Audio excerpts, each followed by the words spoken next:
deserts, the driest places on Earth, covering more than a fifth of all the world's landmass, as dangerous to life as the highest peak or the coldest glacier. But in these harsh and barren wastelands, nature endures. People have lived in the desert since the beginning of time. Resilient and resourceful, they have developed unique cultures and deep spiritual bonds with these arid lands. But the modern world of commerce and industry is encroaching on the desert, claiming its resources, changing the delicate balance of life. Now, more than ever, desert people must adapt to survive. This series tells their story of struggle and endeavor, of humanity's continuing relationship with the most challenging places on Earth.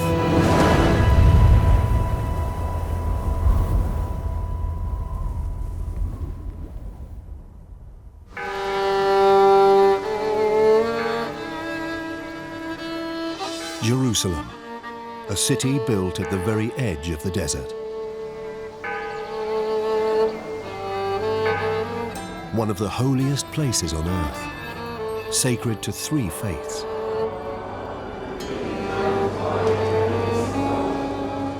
For Jews, Jerusalem is the center of their promised land and of their world.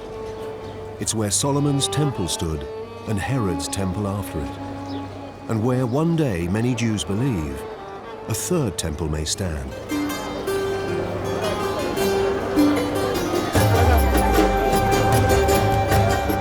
Jerusalem is also sacred to Muslims.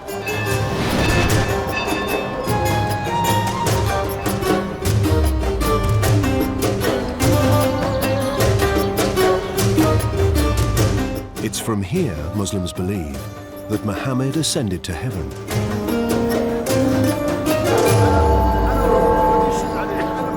And for Christians, Jerusalem is central to the key events which gave birth to their faith. It's the city where Jesus was tried and crucified and died, and where he rose again. From all over the world, Christians come here to follow their Lord's last journey to his place of execution. On high days and religious holidays, the streets of the old city are a crush of pilgrims seeking to worship and celebrate.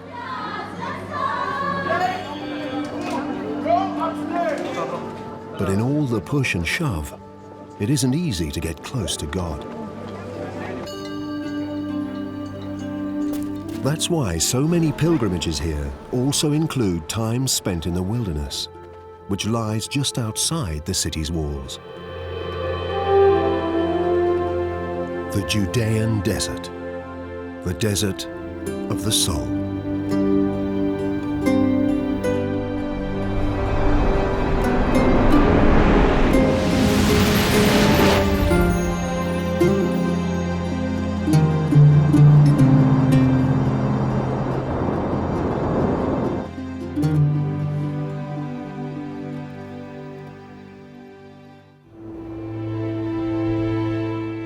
The spiritual significance of the desert is deep and ancient.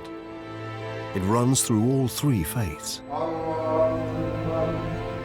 For Muslims, the desert is hot, dry, infertile, the very opposite of the perpetual gardens of paradise. Jewish prophets look forward to the desert blooming, to streams in the wilderness. And before beginning his ministry, Jesus himself withdrew to this desert, to solitude and quiet contemplation, to nothing but the absolute essentials of life.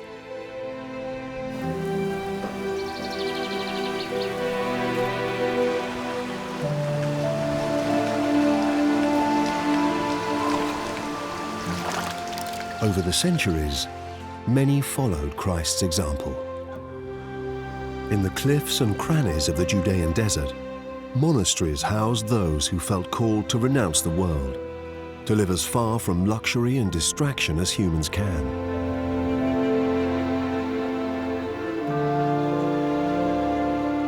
Even simpler, even more solitary, were the rock caves that became hermits' cells.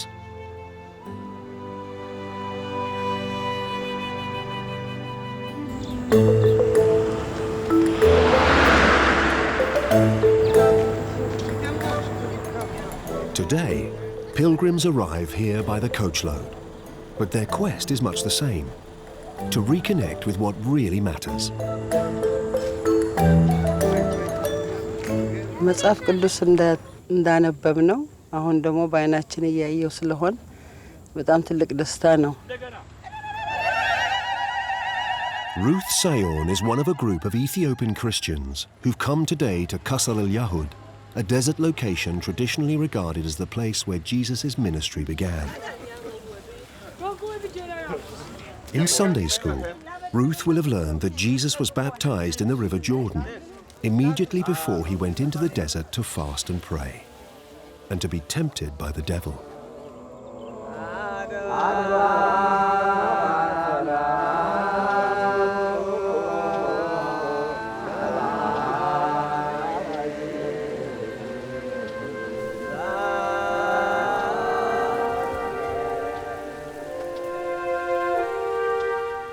Many Christians believe that this is where the baptism happened. The Bible says that when Jesus rose up from the river, the heavens opened and the Spirit of God came down like a dove, saying, "This is my beloved Son, with whom I am well pleased."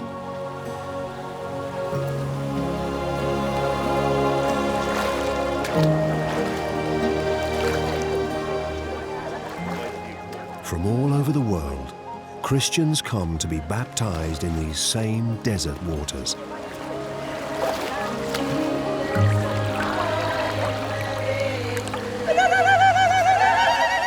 Miyaza Yohannes is another of the Ethiopian Christians here today.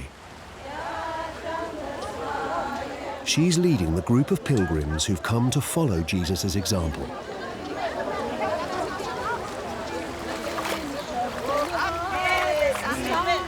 መጠመቅ ማለት ክርስቶስ ኢየሱስ በዮርዳኖስ ባህር ገብቶ እንደተጠመቀና መንፈስ ቅዱስ በኢየሱስ ላይ እንደወረደና ለስራ እንዳሰራው ዛሬም መጠመቅ ማለት ለኛ እዛ ሄደን የኢየሱስ ክርስቶስን ስራ እንድንሰራ ፍጹም ሙላት እንዲኖረን መንፈስ ቅዱስ በኃይል እንዲወርድ ነው። ይሄ ነው ትርጉሙ። አዎ የህይወት መለወጥ ነው ለኔ። ምክንያቱ ይሄንን ነው ማምነው፣ የህይወት መለወጥ ነው። ኢየሱስ ለዘላለም ጌታ ነው። አሜን። ኢየሱስ ለዘላለም ጌታ ነው።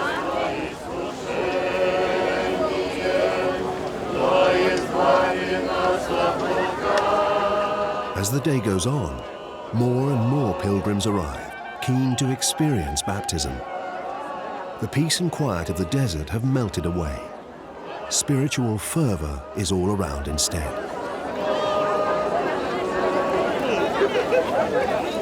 But Qasr al-Yahud isn't just a place of religious significance. The river marks the dividing line between two countries, Israel and Jordan.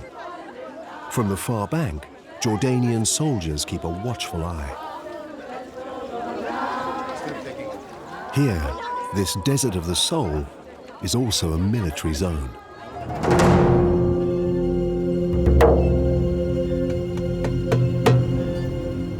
All around the baptism site, the signs of past conflict are plain to see.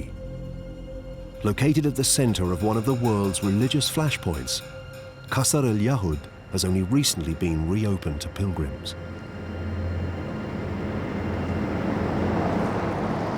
Work to build new facilities for them is ongoing, in what is essentially still a militarized zone. Security remains a real worry for the Israeli authorities. But as veteran tour guide Dikram Torassian knows, there's an economic imperative to make sure the desert remains open for business. Now we dance. We dance the Ethiopian dance with the shoulders. Thank you, thank you, thank you. הצליינות הנוצרי הייתה הבסיס של התיירות הישראלית. תמיד היה ותמיד יהיה. רוב התיירים שבאים לארץ הם צליינים.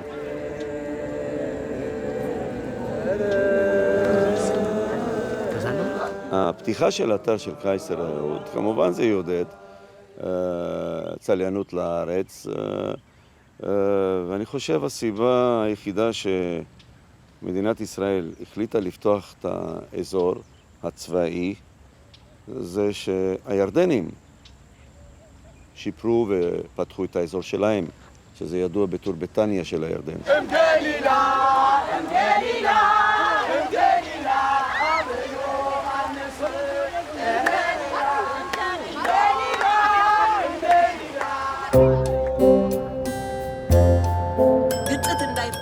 Touring the Judean Desert is one of the real highlights of a visit to the Holy Land. Crossing the wilderness is a network of modern highways which speed the tour buses with little delay from one ancient religious site to the next. But even pilgrims have to eat. A lunch stop is a chance for the Ethiopians to draw breath and reflect on the spiritual sustenance they've gained.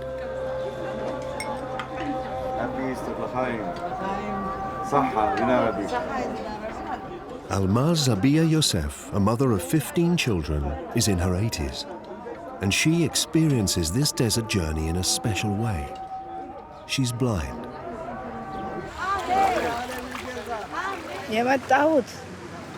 እግዚአብሔር የተቀበረበትን ላመሰግነው የሰጠኝን ፍሬዎቼን በጸጋ ስላሳደገልኝ ሳይታመሙ ሆስፒታል ሳይሆኑ እዚያ ያደረሰልኝን አምላክ ላመሰግነው። አሁንም እግዚአብሔር ብርሃኔን ይሰጠኛል ብዬ ሁልጊዜ ሰዎች ሲጠይቁኝ ከእግዚአብሔር ተስፋዬን አልቆርጥም። አሁንም ታምሩን ያሳየኛል፣ ያበራኛል።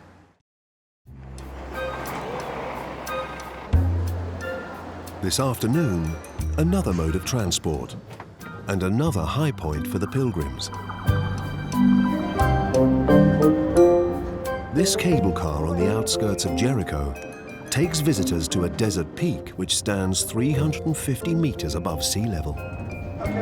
This is the Mount of Temptation, said to be the very spot where the devil confronted Jesus. Thou shalt not be tempted to do jewelry. You're climbing Mount Temptation. So no temptation. Sunny side up. While Christ fasted for 40 days, the devil tempted him to use his supernatural powers for selfish ends. One temptation was to satisfy his hunger by turning the stones of the desert into bread.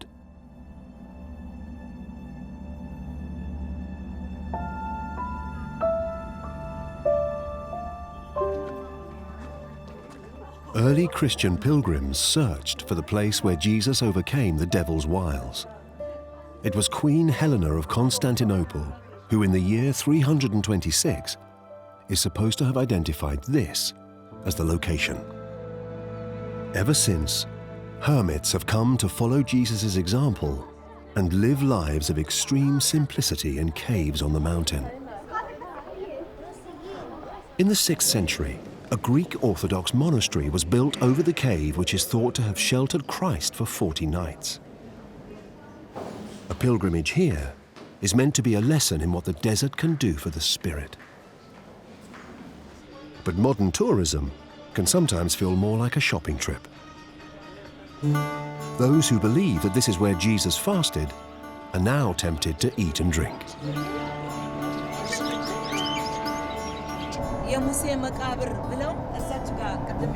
There's been no miracle cure today for Almaz Zabiya Yosef. Yet for those who have faith, coming away to the wilderness remains a far from empty experience. And this is natural rock. እኔ እዛ ስንነከር ብዙዎች ሰዎች እንዳይጠራጠሩ እውነት እንደሆነ ፈውስ እንዳለ ነበረ ማስረዳቸው። ፈውስ አለ እዚህ እና እመኑ እና ከማመን ጋር የተያያዘ ነው።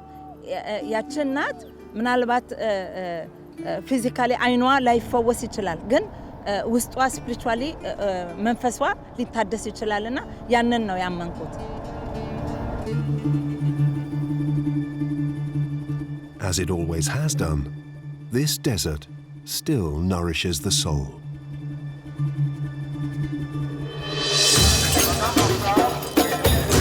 It's also a place which presents physical challenges which many find hard to resist. Dawn above the Dead Sea. Despite temperatures that exceed 40 degrees Celsius, it's a mecca for adventurers looking to scale the cliffs. And where you have climbers, you need rescuers. Today, the Megillot Search and Rescue Team are preparing to plug 2 new volunteers. After weeks of training, this is the first chance for them to see if they're desert ready. סיימנו קורס הכשרה של חילוץ בחבלים לפני 3 שבועות, וזה האימון הגדול הראשון במסגרת היחידה שאנחנו עושים מאז. In charge is Mike Ott. As deputy head of the unit, it's his job to set the challenge and monitor the team's performance. From the moment the exercise begins, it's a race against the clock. The experienced volunteers are putting their own lives at risk, testing the rope skills of the rookies. Every knot and every belay has to be perfect. For trainee Yonu Shaina, it's an adrenaline rush. יש אלמנט של פחד בעבודה, וזה אלמנט חשוב, כי מי שלא מפחד כנראה לא מבין את העבודה שהוא עושה.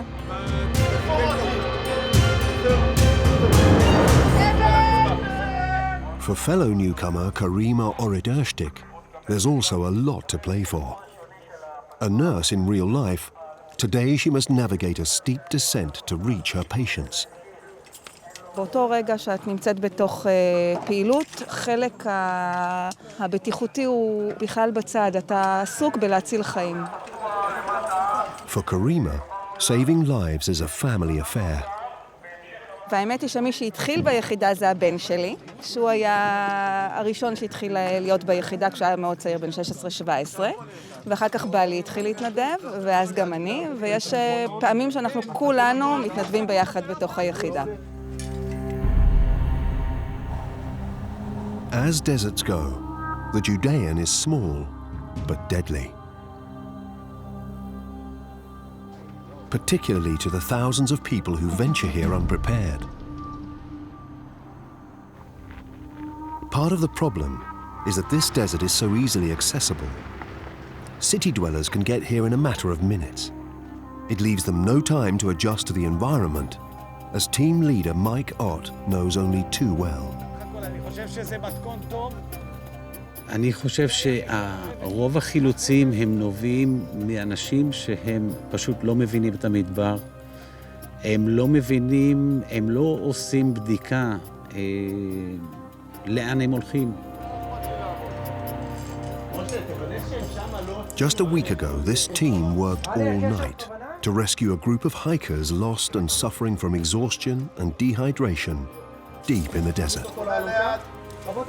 But it's not just the lack of water people need to be prepared for.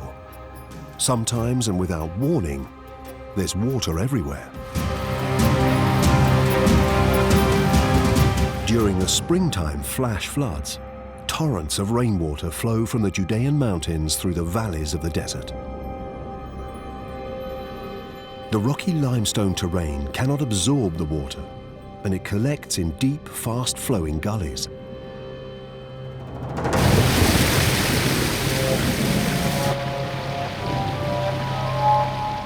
Thrill seekers who come to experience the drama are sometimes caught in the deluge.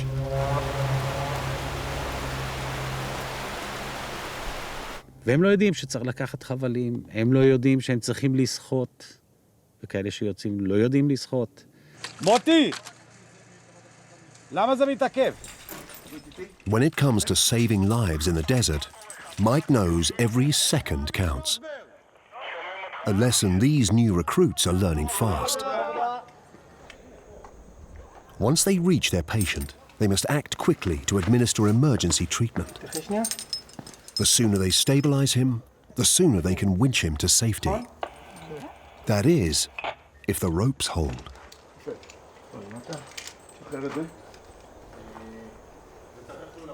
But they mustn't get ahead of themselves. As Mike knows, the most serious injuries happen to those who take the desert for granted. אם לא נצמדים, לא נתפסים, לא קושרים כמו שצריך, אז אנשים נופלים, וזה הטעויות הגדולות יותר. אלה שהם מטיילים מאוד ותיקים ויודעים לטייל, אבל הם שוכחים שהמדבר גדול עליהם, שהם לא יכולים לעשות מה שהם רוצים, ושגרביטציה עובדת. Finally, Mike gives the nod. The new volunteers have passed. Now they're fully part of this team and its sacred mission, to be ready to lay down their lives for strangers in distress.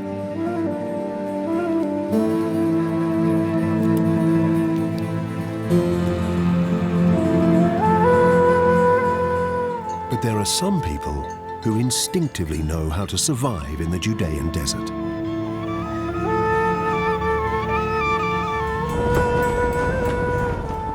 When the dust storms come, the Beduin know how to see them out. Since time immemorial, Bedouins have lived in desert conditions like these.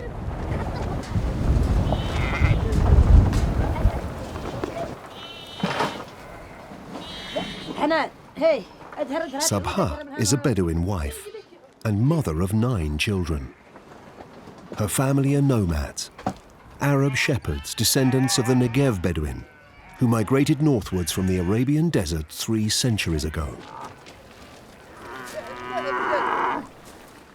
Her life follows a daily pattern that hasn't changed much in all that time.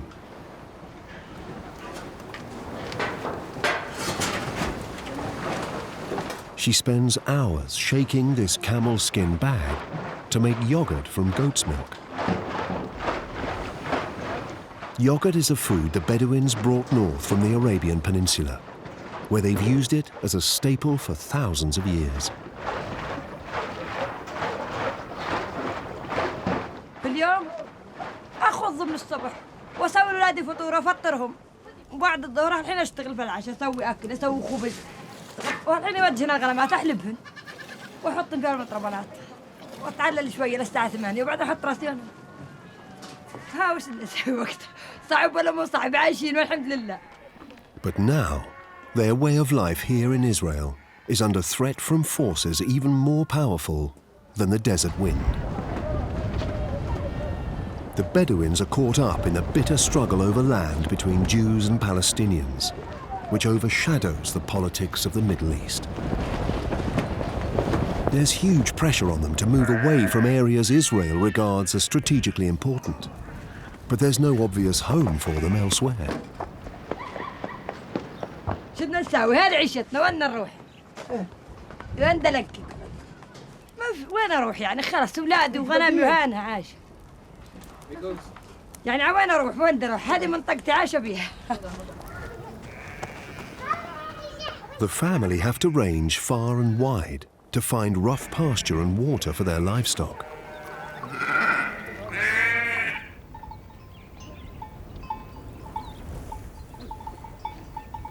Over the winter, this is their base. Just enough shelter beneath a small ridge for themselves and their animals. The name Bedouin means those in the desert. Feared by some for their ferocity, they are a proud people, inheritors of a nomadic way of life that's grown out of harshness and has stood the test of time. But Sabha's husband, Ali, sees all that coming to an end with the current generation. البدو كان بكرمه بيضربوا بسيف بيطعموا بشرف بحياة بخجل عندهم ذوق عندهم إنسانية عندهم عزازة نفس اليوم كل العالم ما فيش أنا بخاف. Even here in the desert, Bedouin families feel the pressure of modern life encroaching on them. لا ما بيمشوا عمل مشانا لأن الحين صار علم وصار مدارس احنا كنا جاهلية لا قراية ولا علم زمان أنا ما بقرأ ولا بكتب أبوي وأمي وكلهم ما مجرى.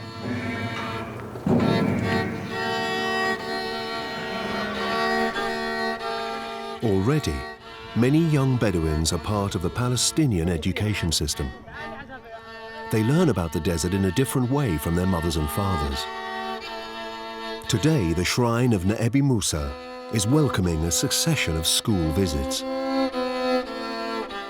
In Islamic tradition, this is a significant place of pilgrimage, the grave of Moses, a prophet revered by both Jews and Muslims. But compared with the well-developed sites holy to Jews and Christians, this shrine is starved of funding, according to local leader Abul Qasim. إن هذا المكان يعني كان دائما للثقافة والتعليم والتربية والإرشاد. المعلمين تخرجوا من هذا المكان، ولكن الآن يعني بصيغة الاحتلال أصبح المكان ليس عنده إمكانية أن يأتي بأي نوع من الطلاب أو يعمل أي معهد تعليمي للمكان. With more money, they could develop a proper educational center here, one that could really embrace Bedouin children from the hills all around.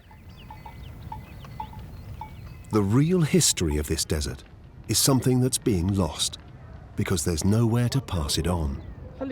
ولكن الأمل قريب إنه يكون هذا المكان مهيأ للشباب الذي يعيش حول هذه المنطقة، خاصة شباب البدو، يعني إنه ما زال في بدو يعيشوا كثيرين حول هذه المنطقة وبتغلبوا في سفريات بعيدة للتعليم، والأمل أن يكون هذا المكان مهيأ لهم في المستقبل إن شاء الله، وحيصير في دورات تعليمية الحمد لله رب العالمين، يكون يخرج يعني المثقفين والعلماء والصالحين من هذا المكان كما كان سابقا. السلام عليكم ورحمة الله.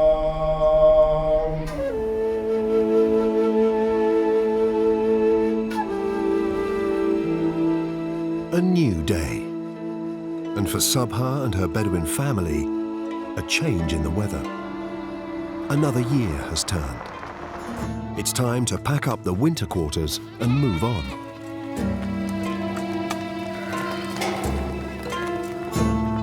They don't need a calendar to tell them this. Knowing when and where to move is a Bedouin instinct developed over millennia of desert life. لقينا عشان دار الصيف بدنا نبرد فوق شوية يعني هناك دار المشتى وهن دار الصيف نقعد هن 6 أشهر وتحت 6 أشهر بس تفوت الشتوية تخلص نرحل في شهر 5 والحمد لله رب العالمين نبرد هان عشان أبرد للغنم وأبرد للأولاد وأبرد لنا وأحسن يعني هان شوية من تحت شوبة وحم يطعي حم تحت الحمد لله رب العالمين. Bedouins still follow their instincts. But these days, their scope for living as true nomads is severely restricted. The Israeli state has deliberately encouraged the Bedouin to settle in towns. Grazing restrictions hem them in. There's pressure on their land from new Jewish settlements.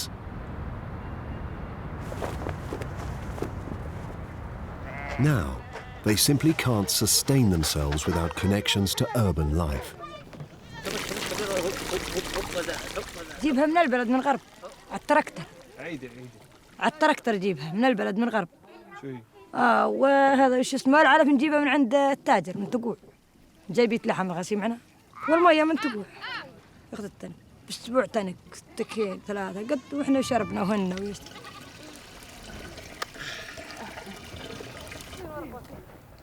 The nomadic traditions of the Bedouin, it seems, are fast approaching their end. Schools and shops are shaping their children's desires. But in these lives, a faith persists.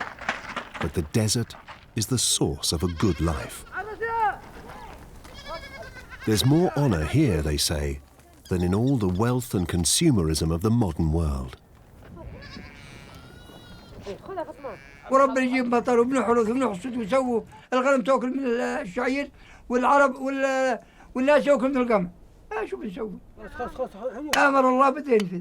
فاحنا نقول اليوم ما ظل بركه يعني معك 1000 شيكل بتخش سوق طاره ولا لا؟ بيطير اللي زمان في بركه وفي خير وفي نعمه الله وش بنسوي؟ If it's for a blessing that tourists come here, perhaps it's not surprising that they're very happy to spend their shekels on ways to remember it.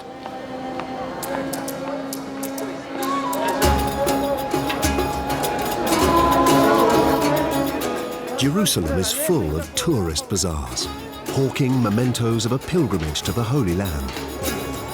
Modern marketing seems at odds with a religion whose founder threw the money changers out of the temple. But that story only goes to show how ancient the link between selling and faith is.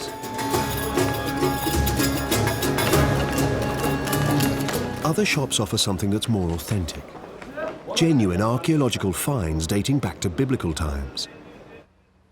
Oil lamps first lit when Jesus was alive. Coins like the widow's mite, worth next to nothing back then, and used by Christ, the Bible says, to illustrate an eternal truth.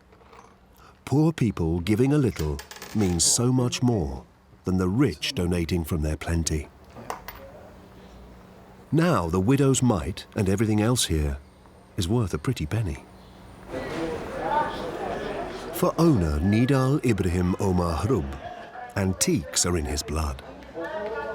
المحل هذا قبل 50 سنة كان قاعد فيه سيدي، فتحه حوالي 50 سنة، بعديها توفى، قاعد فيه أبوي قبل 10 سنين، فتحه أنتيكة يعني نفس الشغلة. ما بعد أنا بشتغل مع أبوي متعلم الصنعة يعني الشغلة هي الأنتيكة. Stores like these have to be registered with the Department of Antiquities, and the trade is strictly regulated. بالنسبة لهاي القطعة ما بقدرش أبيعها إلا يكون عليها الرقم هذا. كل المحل موجود عليه أرقام زي هيك. ولازم يعني بالنسبة للمحل لما بدي يجي عندي الزبون لازم أفرجيه يشوف الرخصة إنه قانوني 100% ولازم أعطيه سيرتيفيكات. There's a good reason for that, as archaeologist Yuval Peleg knows only too well.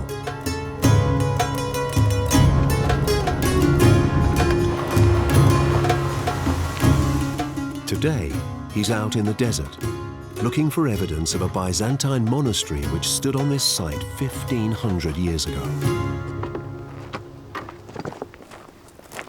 It was just one of scores of monasteries built here in a tradition started by monks from Turkey in the 4th century.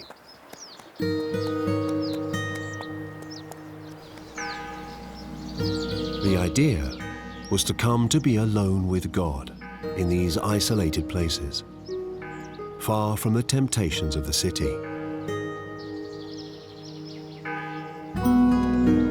Their legacy is a desert rich in archaeology.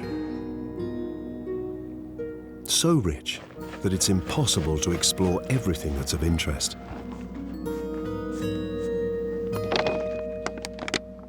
יש אלפי אתרים בארץ ישראל, אי אפשר לחפור את כל האתרים מכל מיני סיבות. אחד זה סיבות תקציביות, זה לוקח תקציבים מאוד מאוד גדולים. זה עניין של זמן, גם אם נתחיל לחפור עכשיו את כל האתרים זה לעולם לא ייגמר. וגם אחרי חפירה, גם אם חפרנו משהו, אחר כך צריך לעשות שימור, צריך לשמור על המקום הזה כדי שהוא לא ייהרס. But the biggest problem archaeologists face is looting. Thieves raid the desert for its ancient treasures, and they seem to have no difficulty in profiting from their booty. שודדי עתיקות בעצם, הארכיאולוגיה לא מעניינת אותם. המבנה, ההיסטוריה של המבנה לא מעניינת אותם, מה שמעניין אותם זה החפצים שאפשר לקחת ולמכור. High-profile archaeological finds like the Dead Sea Scrolls have drawn global attention to this desert. Hoping to uncover relics that might be just as valuable, organized gangs come here to dig at night. החיפוש הוא אחרי המטבעות עם מגלי מתכות או מערות קבורה שיש בהם בדרך כלל ממצאים שהנקברים הונחו ליד הנקברים, מכלי זכוכית וכלי חרס וכלי מתכת ותכשיטים וחרוזים, כל דבר שאפשר למכור אותו בשוק העתיקות ששווה כסף, ולפעמים זה דברים ששווים המון המון כסף.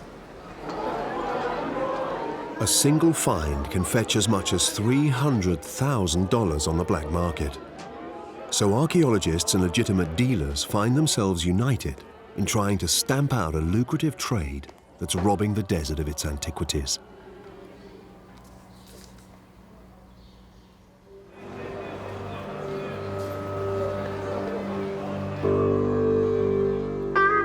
archaeology of the desert isn't all to do with Christian sites. This is Masada, a fortress set on a high peak above the Dead Sea. For many Jews, it's a place of huge significance.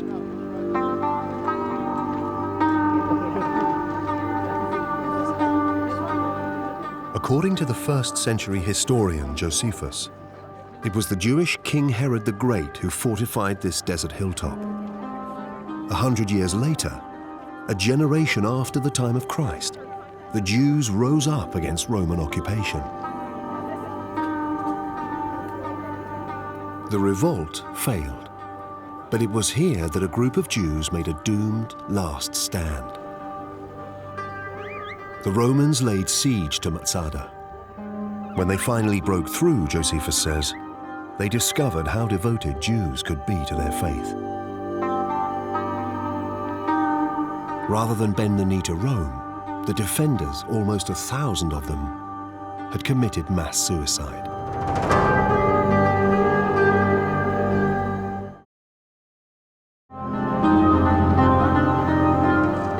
Masada draws Jewish visitors from all over the world. The Chernins have traveled from the United States to celebrate a big family occasion, the bat mitzvah of daughter Tori.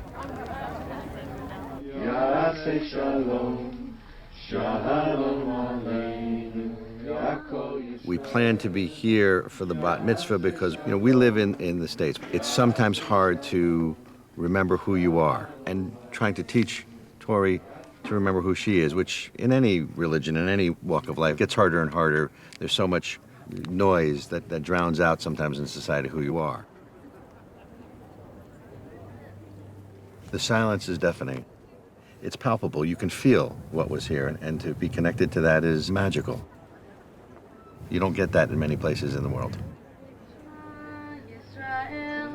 The story ultimately is a sad story, but it's not just the ending of the story, it's the redemption, it's the struggle, it's the fight, it's the faith of the Jews that came here to live as Jews. In celebrating her bat mitzvah, 12-year-old Tori is undergoing a religious rite of passage. It's the age at which Jewish girls are considered old enough to understand God's laws and to be accountable for their own actions. Marking her coming of age here is something Tori will never ever forget. It's kind of from seeing city life to desert life. I've never seen anything like this. I mean, who gets to come to Israel for their bat mitzvah on top of a really, really, really great mountain? Who gets to just enjoy the sights and the views? Who gets to do that? That makes it special for me. In the desert, it's just so great. Other tourists come for less elevated reasons.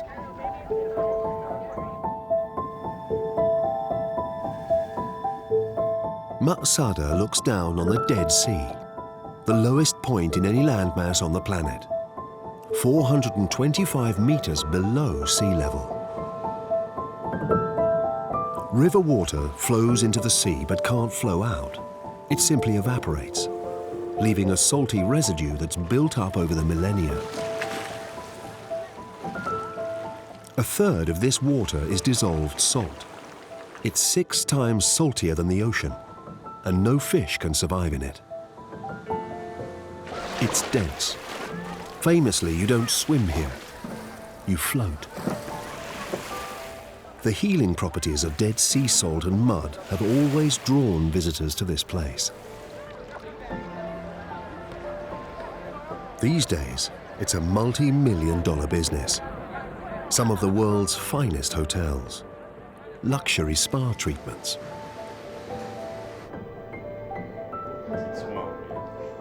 The mud of the Dead Sea is enriched with minerals essential to healthy skin. It's used to treat psoriasis and eczema, as well as arthritis. Therapy or relaxation, Dead Sea mud packs are famous. Legend has it that one person who came here to use them was Cleopatra. It's good to de-stress, but the bosses of this tourist industry are far from relaxed. Their livelihood depends on the Dead Sea. and the Dead Sea is disappearing.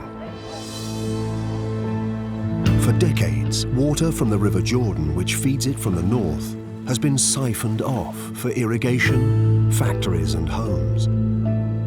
Over 1 billion cubic meters of water a year used to flow into the sea. Today, it's less than 100 million. The vital flow has turned into a trickle, and the sea level is dropping fast.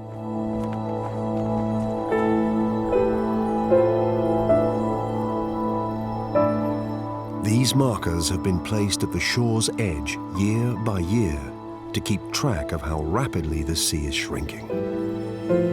Every year, the water depth decreases by as much as a meter.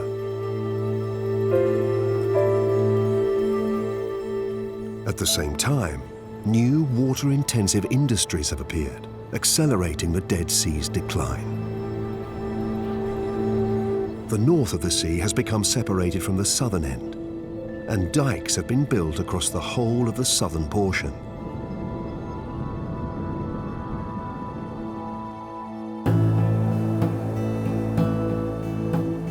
They've created huge salt evaporation pans, which extract carnallite. The mineral is processed to make potassium chloride, a chemical used in fertilizers, medicine, and food. The raw materials for magnesium metal are also produced here. It all has the effect of reducing water levels even further. And nowhere is this more evident than Ein Gedi Spa, which used to advertise that it was right on the water. But dropping sea levels means it's now almost 2 kilometers away from the shore. If you want to bathe, you have to be driven there. It's exasperating for spa manager Jonathan Ellie Raz. עם השנים, חוף הים, הוא היה ממש מגיע עד קצה הכביש, כמו שרואים טיפה יותר דרומה מפה. ממש, איפה שאנחנו עומדים כאן עכשיו, הכל היה מים. אנשים היו יורדים איפה שהדקלים והיו מתרחצים במים. בעצם בשנים האחרונות, ב-20 שנים האחרונות, בגלל מפעלי ים המלח שבדרום, הם שואבים את כל הים והים מצטמק והתייבש כמעט לחלוטין. במשך 20 שנה איבדנו כמעט 2 קילומטר של כביש, של ים, סליחה. If no action is taken, experts predict that the water level will drop by a further 100 to 150 meters, and many see no end to the process. Jonathan is not alone in fearing that before long, this desert will lose its sea altogether. אני מאמין שעוד 20-30 שנה כבר לא יישאר לנו ים פה, זה יהיה שלולית אחת קטנה, ומעבר לרמה האישית שלנו, של העסק שלי או בכלל, זה בעיה שהיא לאומית ועולמית, כי אין ים המלח שני בעולם שלנו.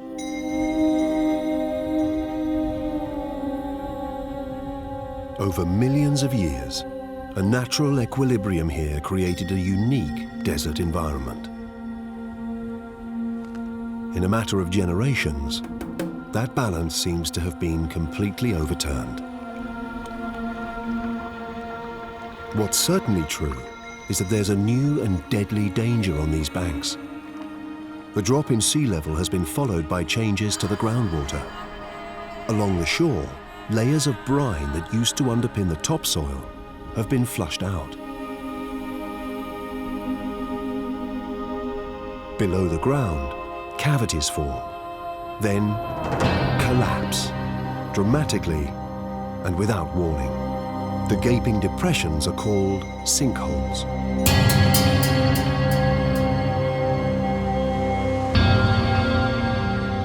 For decades, geologist Ellie Raz has been studying what's happening on land as the water level drops. כשהגעתי לכאן בשנות ה-70, אז קו החוף היה ממש פה, הים היה פה. לא היה זכר כמובן ולא סימן לבולענים. הבולען הראשון הופיע בסוף שנות ה-80, ואז נוכחנו לדעת שיש עוד בולענים בסביבה, אבל לא היה מדובר על יותר מכמה עשרות.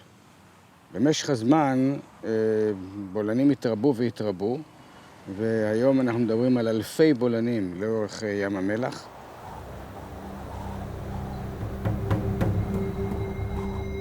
Every few days, new holes appear, and each one represents danger.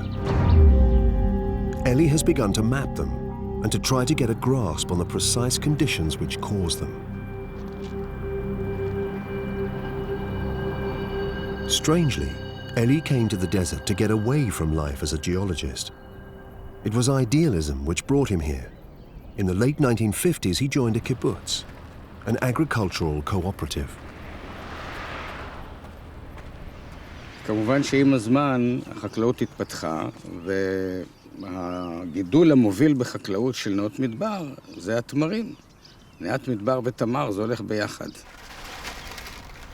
The Judean date palm has been cultivated in this desert oasis for thousands of years. Although next to no rain falls here, natural springs provide water for crops and plants. The kibbutz today sees itself as the successor to the biblical settlement of Ein Gedi, famous for its vineyards and palm trees. Ellie grew up in a much more fertile part of Israel, but something here spoke to his soul. המשמעות של המדבר ליהודים היא מאוד מאוד עמוקה. העם היהודי נוצר במדבר. עכשיו, באופן אישי, אני נולדתי לא במדבר, אבל פה אתה רואה את הקשר בין הדברים. וזה באופן אישי, זה הדבר שחשוב לי. But Ellie realized the modern-day mission to replant and restore the date groves was now in peril. Sinkholes were rapidly undermining the cultivated land. So to safeguard the project in which the kibbutz had invested so much, Ellie returned to surveying the local geology. And that all but cost him his life. In 2003, he was out alone checking new sinkhole activity. A massive chasm suddenly opened beneath his feet. He came to at the bottom of a hole 9 meters deep. לגמרי לא. אבל כשקצת התאוששתי, הרגשתי שאני קבור בערימת מפולת, והייתי די בפאניקה, די נפחד. גם היה לי קשה לצאת מערימת המפולת הזאת. ובסופו של דבר, כשישבתי על ראש ערימת המפולת בתחתית הבור, התחלתי לחשוב מה אני עושה. החשש הכי גדול שלי זה שתהיה עוד מפולת, וזה הסוף של הסיפור. ואז מצאתי בכיס שלי גלויה. והחלטתי שאני כותב על הגלויה כמה שאני יכול, נפרד מהאנשים הקרובים אליי. Soon Ellie had written on every inch of the postcard. But it would be another 14 hours before rescue arrived. אז נזכרתי שיש לי בתרמיל שהייתי חגור בו ונפלתי יחד איתו, יש לי גליל של נייר טואלט. והוצאתי את הגליל הזה וכתבתי עליו כל שעות האור שהיו לי כתבתי עליו. Back in his office, Ellie still keeps private the testament he wrote that day.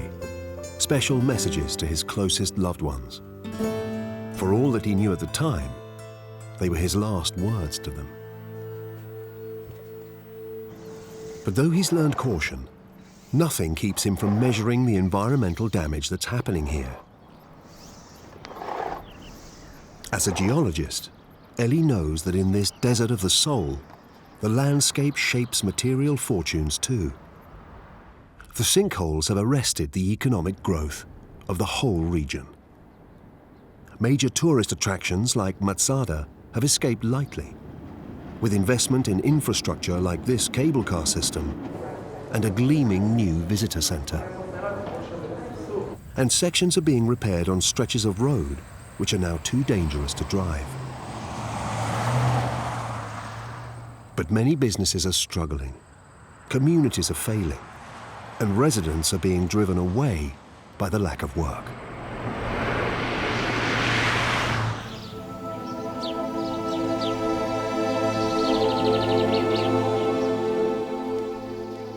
And for Ellie, the future of his oasis in the desert is worth so much that he's willing to go on risking his life for it.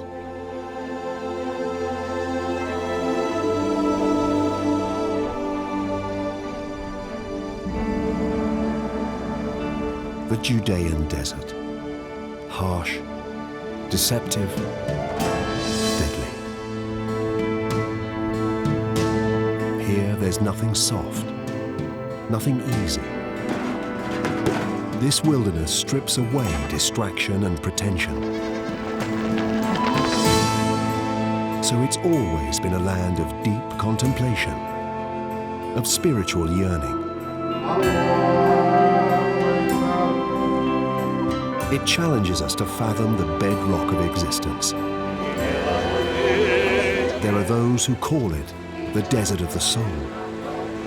But this pilgrim's paradise is also a theatre of conflict and struggle. It's a place where people trade on tourism and profiteer from the legacy religion has left here. In the name of progress, this promised land suffers terrible harm. And yet beyond all our shortcomings, the Judean Desert still calls on us to look within ourselves to find a better nature and to lift our eyes in search of a better future here on this earth.